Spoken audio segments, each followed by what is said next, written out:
presentation that we're seeing in class is this one, and we've seen almost everything, but I want to do the review. We've seen the components of the digestive system.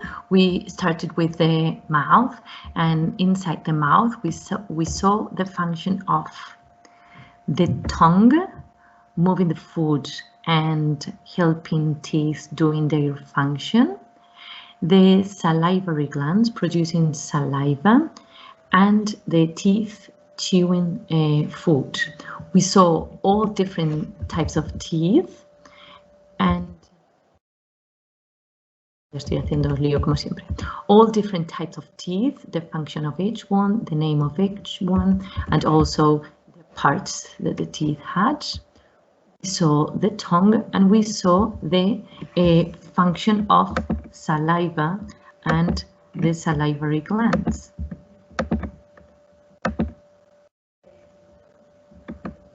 Remember that saliva has an important function, that is producing the food bolus, important term, food bolus, and another function because it contains one enzyme, that is amylase, that is going to transform polysaccharide into disaccharides.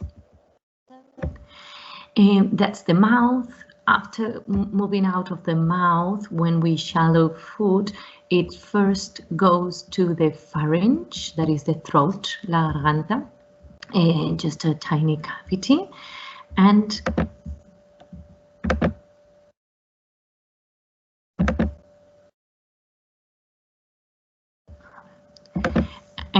from the pharynx it goes down to the esophagus. No chemical, no mechanical digestion is going to happen, nor in the pharynx, neither in the esophagus. Only in the mouth, physical digestion, mechanical digestion happens thanks to the teeth, and chemical digestion thanks to saliva. But the pharynx is just the cavity, the esophagus is just the tube, no digestion happens there. One important thing in the pharynx is the function of the epiglottis, that is going to prevent food from entering into a respiratory system, into the windpipe, what we call the windpipe. So food will move down the esophagus, and remember, another important term is the peristaltic movements that happen here. Peristalsis or peristaltic movements that happen in the esophagus thanks to the two layers of muscles, one that is longitudinal, one that is transversal, and they produce this movement that sends the food bolus from the mouth to the stomach. Okay. Once we arrive in the stomach, we've got to see two more processes here. Another mechanical digestion, that is the transformation of this food bolus that contains solid substances into a liquid, that is the chyme. That's the name of this liquid in the stomach, the chyme. This chyme is formed thanks to the movements of the layers of muscles, but also thanks to the acid in the stomach. The gastric juices contain an acid that is going to help in this transformation of something solid, food bolus, into something liquid, that is the chyme. But this is only the mechanical digestion. Also, chemical digestion happens in the stomach. That is the transformation of complex proteins into simple proteins, and this is thanks to the enzyme called pepsin. Pepsin only works if the environment is acid. So these acids in the stomach are going to do two important things. They are going to help transforming the solids into liquids, but they will also help activating this enzyme, that is pepsin, that transforms complex proteins into simple peptides or simple proteins. We said that they could take between 2 or 4 hours, could be 1 hour and a half if you're eating something that is not too much food and it doesn't contain a lot of proteins. The digestion in the stomach could be only 1 hour and a half. So food enters the stomach thanks to one sphincter. Remember, sphincter is another important term, that is the circular muscle. This circular muscle is the cardiac, and the last one is the pylorus. That is another, the pyloric sphincter. The pylorus is the other sphincter that is going to be closed while digestion happens in the stomach. And once digestion finished and all the proteins have been digested and all the content of the stomach is liquid, is chyme, this sphincter is going to open and food will go down to the last part of the digestive tube, that is the intestine. It's going to start in the small intestine and then at the end large intestine. So important terms: the chyme, that is the liquid, and the two sphincters.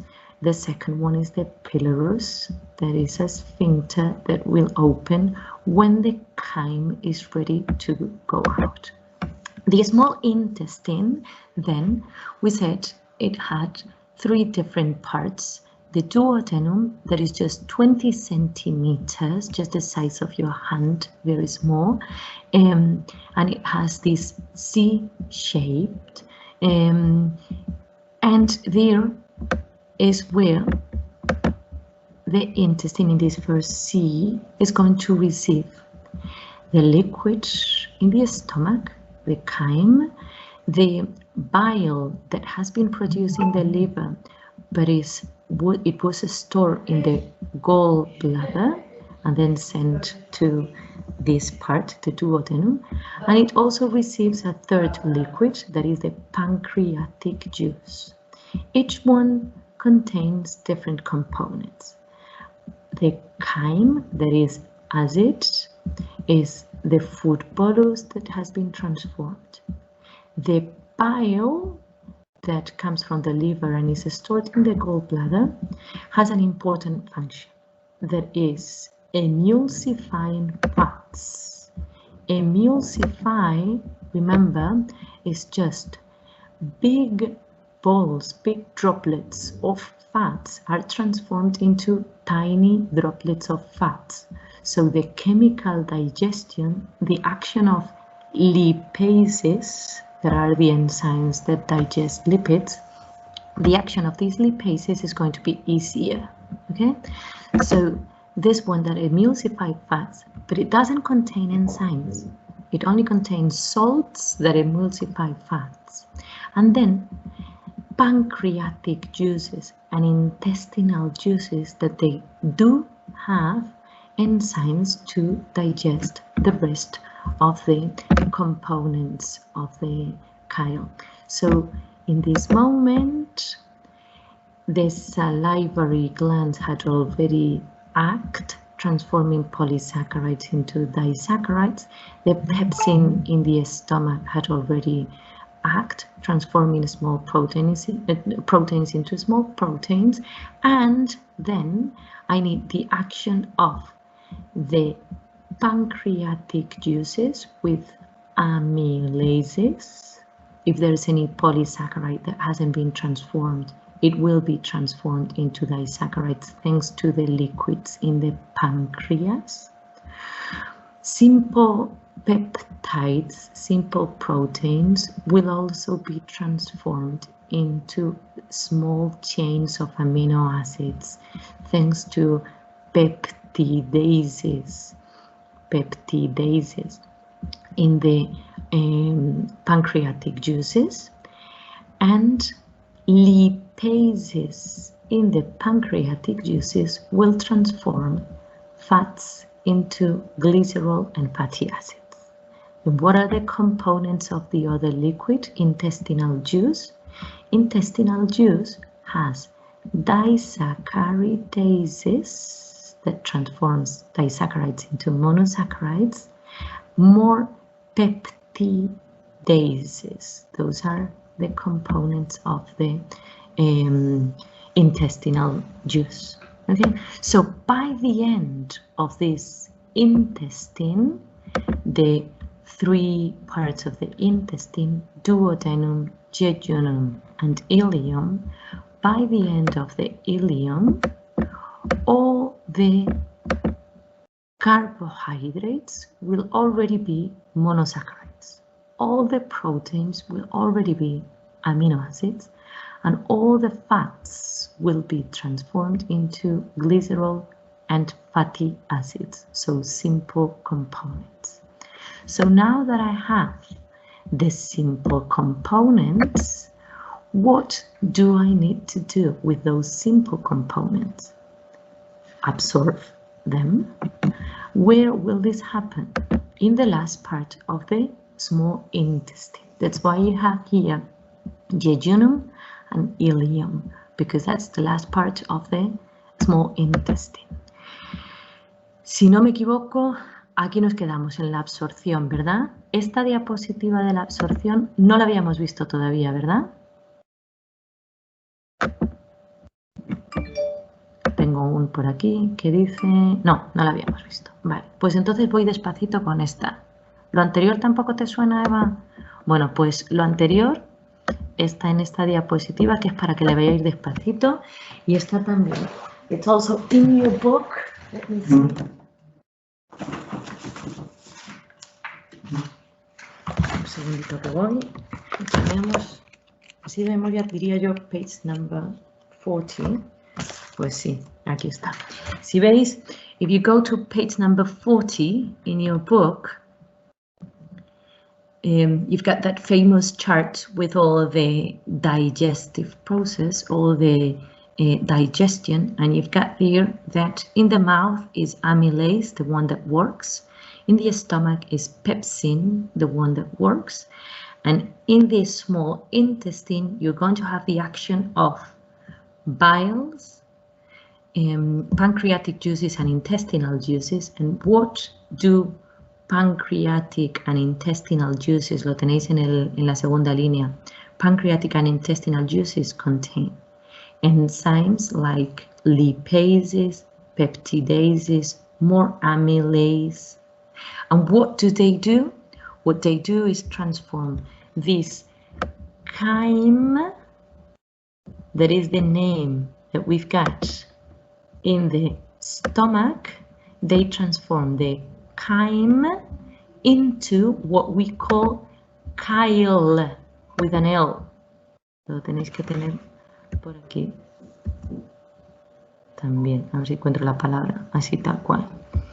Pero es con una L solo. Tiene que estar puesto en algún sitio, pero ahora sí con las prisas no lo veo. Instead of chyme with an M, when it's in the intestine, is chyle with an L.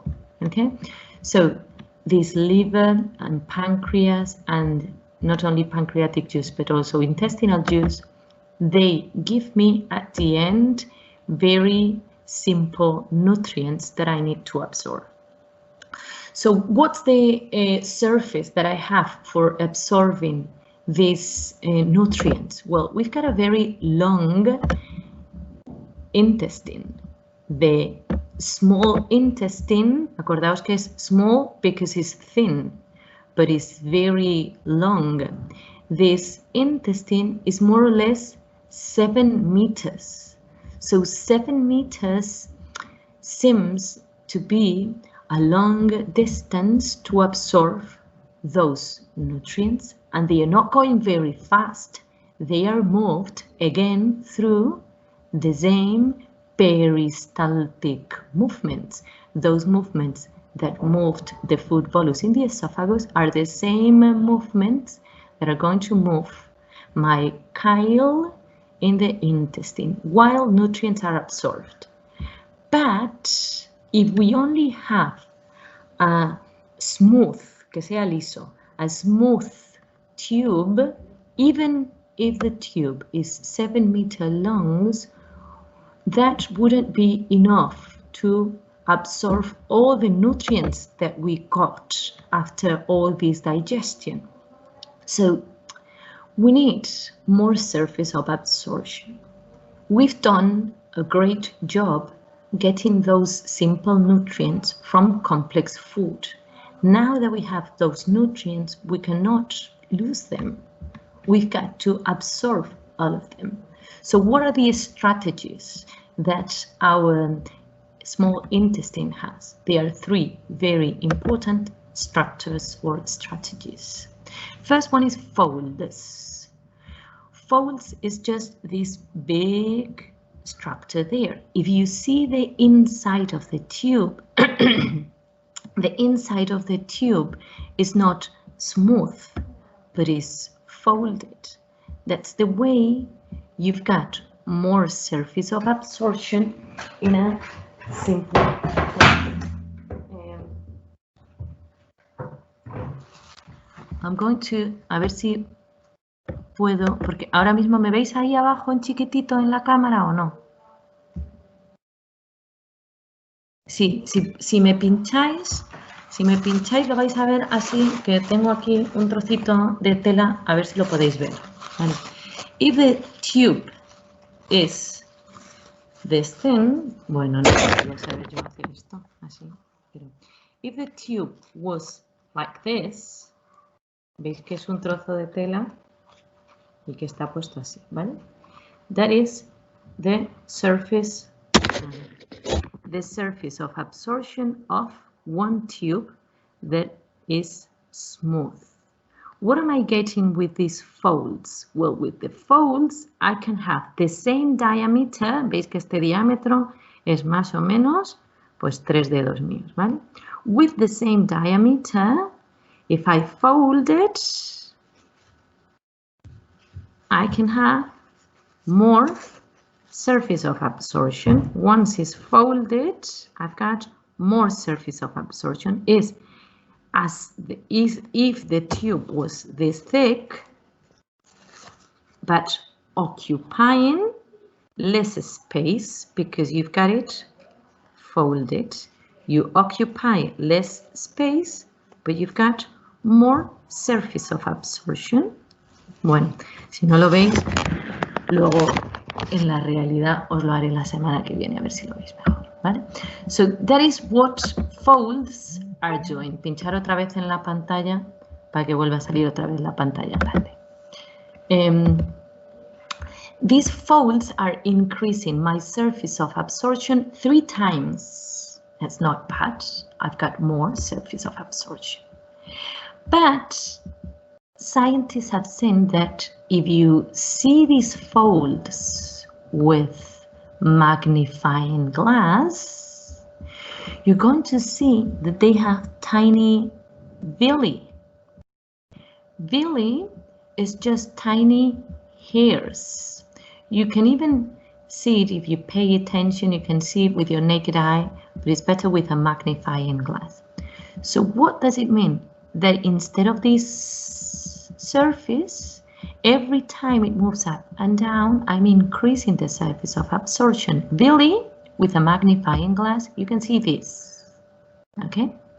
So inside every villi, esto es como lo de los felpudos, ¿vale? ¿Os habéis limpiado alguna vez en un felpudo de esos de plástico, no? Pues es como si todo el interior estuviera tapizado por uno de esos fibras de plástico con los que nos limpiamos en el felpudo. Bueno, pues if you see the inside of every structure like that, you're going to see that they have one lymphatic vessel, which is this yellow structure, and capillaries. Why do you think that in these structures in the intestine we've got so many capillaries? What is the mission of those capillaries in the layers of the intestine? Their mission is absorbing food, absorbing nutrients, absorb all the nutrients. That's what they are going to do, absorb all the nutrients. So I need to have a lot of capillaries there, and capillaries are included in villi. I'm sure that you've heard about people suffering from the celiac disease, that they are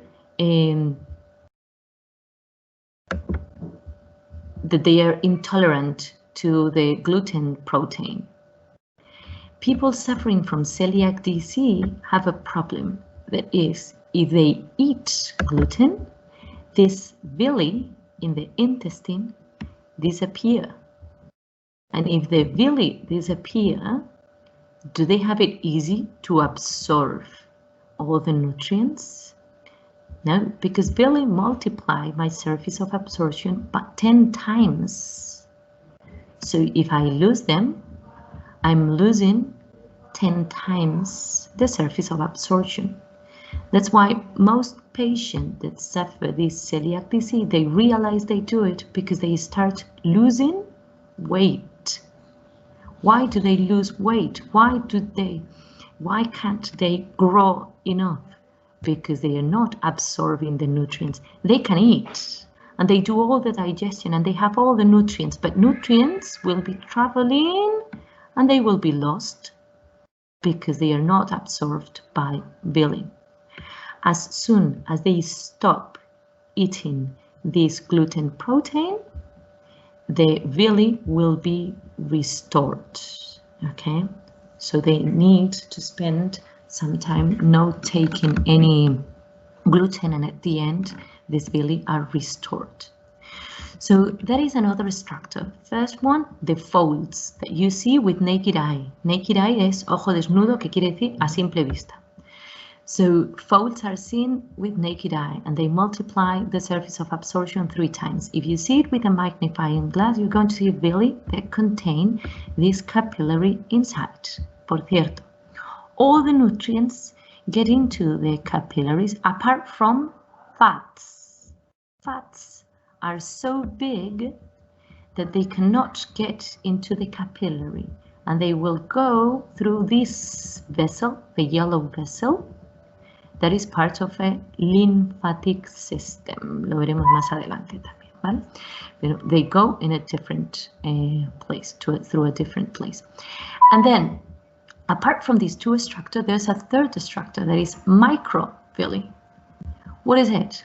Well, if you see the layers of this villi with a microscope, we need a microscope now, we're going to see that they are all covered, protected by tiny cells.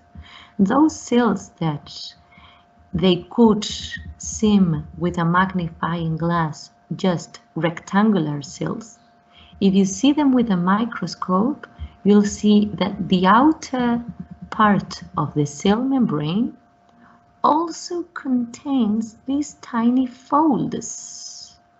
It's what we call the brush border, ¿vale? Como en borde de cepillo. That is microvilli. Thanks to this microvilli, the surface of absorption increased 20 times. So at the end, the surface of absorption, thanks to these 3 structures, has been increased 600 times. So we've got more than 200 square meters for the absorption of nutrients in the intestine. 200 square meters is much bigger than my house, which is not a small house. So I've got all that surface, all my house, inside my belly, inside my intestine, in the small intestine. And the mission of this big surface is just absorb all the nutrients, okay? And all that thanks to these 3 structures. So it's very important that you know these 3 structures that we find in the jejunum and the ileum. Remember that jejunum and ileum are the 2 second parts of the small intestine. Small intestine has the duodenum, first 20 centimeters with this C-shaped, then jejunum and ileum that are going to do the absorption of the nutrients. They go on doing digestion, but their most important function is do the absorption of nutrients thanks to those three structures. Okay, and now after the absorption of those nutrients, food will go out of this small intestine and will get into the large intestine. The large intestine is this structure and is connected with the small intestine thanks to this ileocecal valve. You don't need to know this name this year, okay? But this is the ileum, this is the cecum, and we call this valve ileocecal valve. The large intestine is also divided into three regions. The first one is very tiny, it's just this part, okay? And this, as you see, the chyle that was digested in the intestine, chyle with an L, will enter the large intestine, and thanks to the peristaltic movements again, is supposed to move upwards. Sometimes a tiny part of this food could be stored there in this part that we call the cecum. The cecum is the first part of the large intestine. If a lot of food is stored there, it may turn into an infection. And does anyone know the infection of, what's the name for the infection of this part of the cecum? This part of the cecum is the appendix. So the name of the infection is appendicitis. Okay, remember, itis is always an infection. This is the appendix, so the infection is appendicitis. So three parts, remember, this tiny part, then this one, up, transversal, and down, and then the third one. What are these three names? The cecum, that is the first part, the column, that is up, transversal, and down, and the rectum, that is the last tube connected to the anus. Does the cecum have any mission in our large intestine right now? Well, the cecum is very important in herbivore animals because it's where bacteria that do the digestion of cellulose are living. So it's very important in herbivores, but is not so important in carnivore animals. You've got the comparison of the digestive tube in one herbivore animal and a carnivore animal here. In herbivore animals, we've got a cecum that is very long, is where the digestion of cellulose happens, but we only have a tiny cecum. Even though it's tiny, it contains important bacteria that scientists consider helpful for defending our body. So they are important in the immune system and also for producing some vitamins. So if you've got an infection in the appendix, it's important to remove it. But if you don't, it's important that you maintain it because this part plays an important role in your life as well. That's the tiny part, not very important in carnivore or omnivore animals. Then we've got these parts, three parts that are the column. The colon has three parts that are the ascending colon, the transverse colon, and the descending colon. This part of the large intestine is very important because it's where a lot of bacteria live they are going to digest the remainings of food products, and they are going to produce some vitamins that we are not able to get in another way, but from the production of these bacteria living in the intestine. So this intestinal flora is also very important. But the most important thing that happens in the colon, apart from the digestion of this remaining food, is that the absorption of water, mineral salts, and a lot of vitamins is going to happen. It says here that they are removed from the feces and they are absorbed, water, salts, and vitamins. So the longer the remainings of this chyle, the longer it stays in the large intestine, the higher the amount of water, minerals, and vitamins that will be removed, that will be absorbed. So it's important to absorb this water. What happens if it stays too long in your large intestine? That your feces are going to be very dry.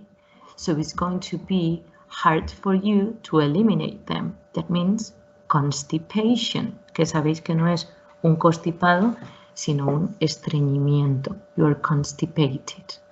And if it takes very short, your feces are going to have a lot of water. So you're going to have diarrhea. Diarrhea is dangerous because you're losing a lot of water and you are not absorbing salts of vitamins. That's why you need to restore them, ¿verdad? Que tomáis agua con limón y con sal para recuperaros de la diarrea.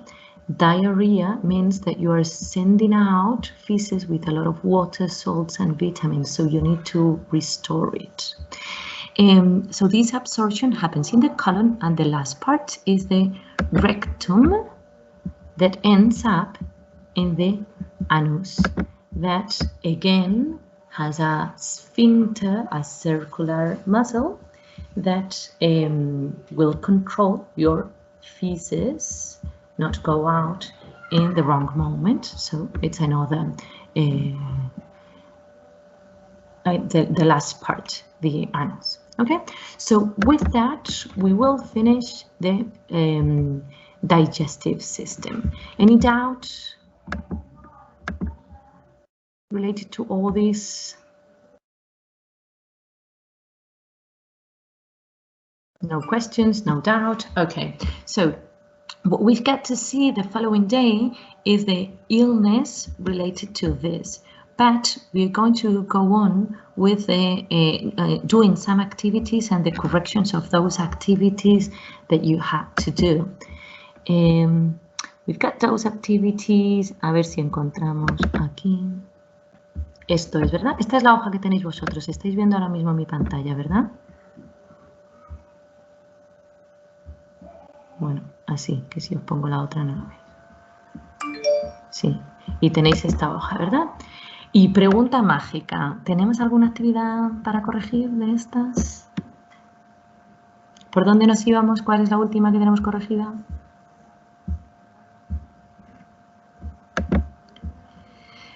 Ni idea de cuál es la última que tenemos corregida, ¿verdad?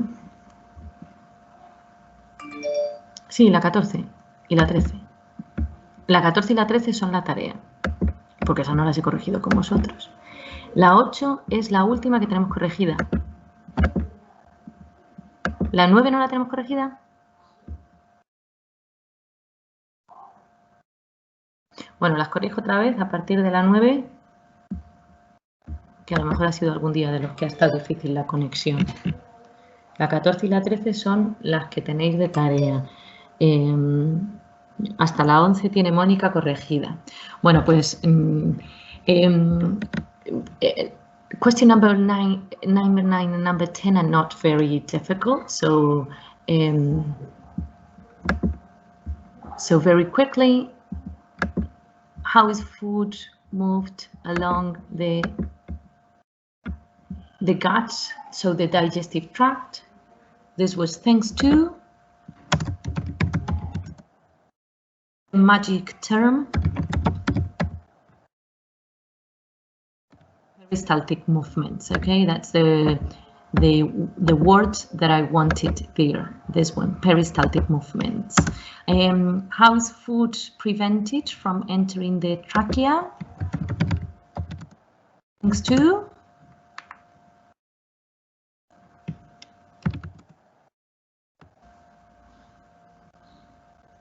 vamos, chicos.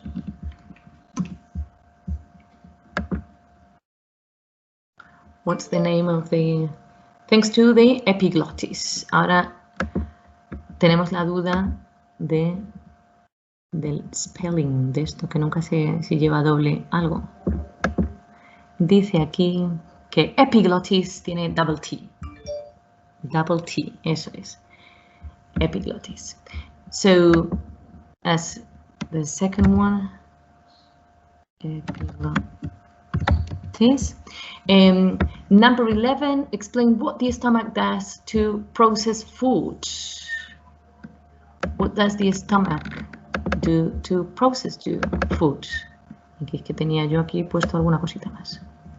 In the stomach, two different things are going to happen. We're going to have, a ver que os mareo, ya. We're going to have mechanical digestion, but we also have chemical digestion. Perfect. We've got mechanical digestion, that is grinding food and mixing it, transforming, very important, transforms the food bolus into a liquid. And this liquid is formed thanks to the movement of the 3 layers of muscles, but also thanks to the action of acids in the gastric juices. So 2 important things that happen in the stomach are mechanical digestion, transforming food bolus into liquid thanks to the movement and the acids, and also chemical digestion happens in the stomach because proteins will be partially digested by pepsin in the stomach that will help forming short chains of amino acids, what we call peptides. So when a protein doesn't contain a lot, thousands of amino acids, but it also contains hundreds of amino acids, if it's not thousands, but it's only hundreds, then the protein is a peptide. Okay, so mechanical digestion, food bolus into liquid, chemical digestion, proteins into peptides. But in order to activate this pepsin, the pH must be low, so must be acid. Remember, low pH is the same as acid environment. So I need a low pH in order to activate this pepsin. So what's the, if the question was, what's the mission of the acids of the stomach or the acids in the gastric juices? This acid is going to have 2 functions. First of all, ensures an environment in which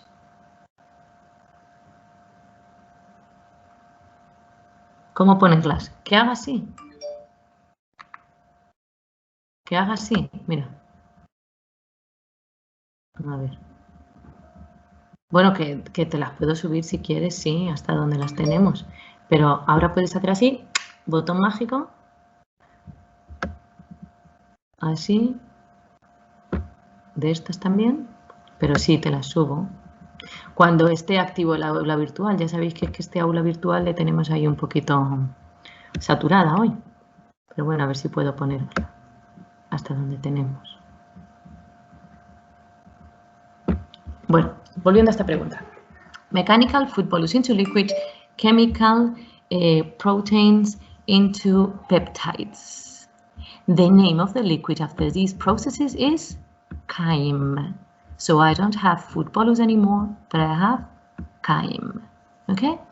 And how long is food kept? That's question number 12. How long is food kept inside the stomach?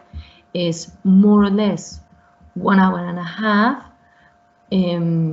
if my food is very light, but it could be, so the answer would be, en esta yo diría, from 1.5 hours to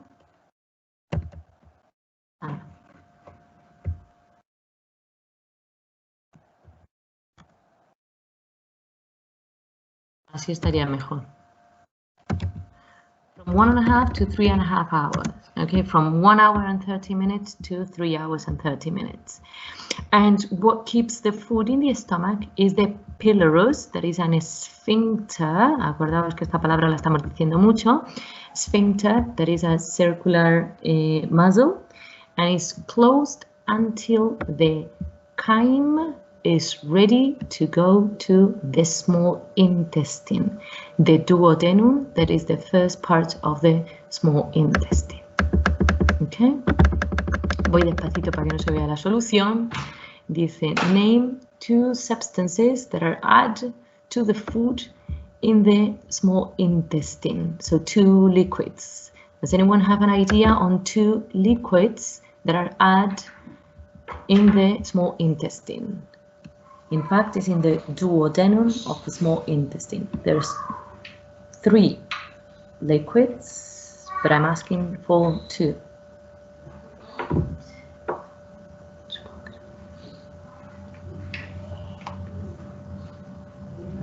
The bile, the pancreatic juices, okay, that's 2. What's the third one? The one that is coming from the same intestine, the intestinal juice. Perfect. So the bile, the pancreatic juices, the intestinal juices, and in fact, I could even name a 4th one. Well, no, not because that is food. I was going to say chyme is another liquid, pero dice add to food. So bile, pancreatic juices, and intestinal juices, those are the 3 substances that are added to food in the small intestine. And then we've got this one, number 14, that is related to a graph. Voy a irme a la otra antes de que veáis la solución para que veáis la gráfica, que esta principalmente lo que pretende es que entendáis saber gráficas. Question number 14 says, look at the following graph representing the action of 2 enzymes. So what I have here is the action of the enzymes. Do they work good or not? Do they act as they should or not? What is their rate of action? And there we've got the pH. Remember, pH always goes from 0 to 14. There's no 15 pH or 16. That's impossible. No way. Maximum is 14. This part of the graph means acid. This part of the graph means alkaline. And we say that both things could be dangerous. If you put in contact to your skin that is neutral pH, your skin has a pH that is neutral, is next to 7. If you put it in contact to something very acid, it's going to hurt. You could do it just with lemon, but imagine if you don't use lemon, but you put something that is very, very acid, that is going to burn your skin because it's very acid. But if you put something alkaline, like bleach, la lejía, that is also dangerous because it's very alkaline. So both things, both extremes could be dangerous. We'll need things with neutral pH if we don't want to damage our skin. But enzymes can work at different pH, and it depends on the enzyme whether they work faster or slower, or they just don't work. We've got the graph representing pepsin and the graph representing trypsin, that is a peptidase, so an enzyme acting in the intestine, produced by intestinal juices. ¿Vale? Este trypsin no tenéis que aprender el nombre, solo peptidases en general, that they digest peptides. Well, what we can see here is that when the environment is very acid, If the environment is very acid, trypsin is not going to work. If the environment is very alkaline, pepsin is not going to work. So the answer for the first one, where does each one act? This one acts in the stomach. This one acts in the intestine. What is the optimal range of pH for pepsin? What is the optimal range? Where they work better is 3, or you could even say from 2 to 4, because it doesn't say the optimal pH, but the optimal range of pH. Como te pide un rango, yo diría from 2 to 4, that is the optimal. And the third question is, neither enzyme works at the pH of, pues un número, el que queráis. None of them works at the pH of,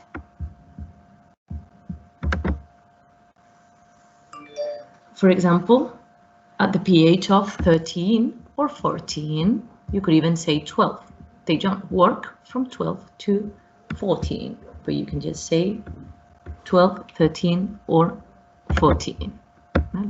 So pepsin in the stomach, trypsin in the small intestine, the optimal range would be from 2 to 3, you can say from 2 to 4, and 12 to 14 is where they don't work. Bueno, terminamos con este último que es muy facilito, que dice, draw a flow chart, un diagrama, to explain the relationship between the bolus, the chyme, and the chyle. Y el que tengo yo es una cosa así de facilita, que solo dice, we call food bolus when it's in the mouth, in the pharynx, or in the esophagus, up to the esophagus until it reaches the stomach. We call this food bolus. Then after the action of the gastric juices, we call it chyme. In the stomach is transformed into chyme, and this chyme will go to the small intestine, the duodenum, and after the action of bile, pancreatic juice, and intestinal juice, chyme is transformed into chyle. This chyle will be, all the nutrients will be removed from this chyle, and when it does not contain nutrients that are useful, this chyle goes to the large intestine and we call it feces. Vale, eso último nos lo pedía, pero this diagram is very important to know all those three names. Okay? Bueno, pues esto era hasta donde quería llegar hoy, que lo hemos conseguido, por lo menos recentrarnos y haber corregido algunos, y podemos mandar 3 para que no os aburráis, pero tampoco sea demasiado. Explain this term, absorption. Explain why you could survive without a stomach, but you would not survive without small intestine, que le haría a tu cuerpo. Y what does the large intestine do? What is the function of the large intestine? So 16, 17, and 18, that's your homework for the following day.